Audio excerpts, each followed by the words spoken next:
সমুদ্রের মধ্য থেকে টেনে আনা হলো অভিশপ্ত ট্রলার। সাগরে ৮ জন মৎস্যজীবীর মৃতদেহ উদ্ধার।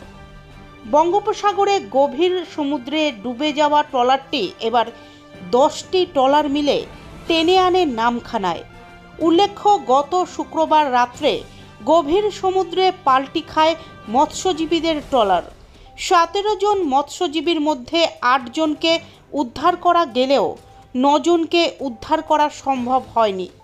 রবিবার একে একে সেই নিখোঁজ 9 জনের মধ্যে 8 জন মৎস্যজীবীর মৃতদেহ উদ্ধার হয় সাগর থেকে।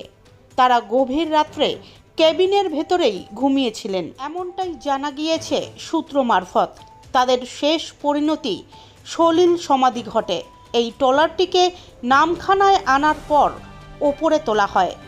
রবিবার সকাল থেকে এই নিখোঁজ ট্রলার উদ্ধার এবং মৎস্যজীবীদের পরিবারগুলি নিখোঁজদের ফিরে আসার অপেক্ষায় ছিলেন।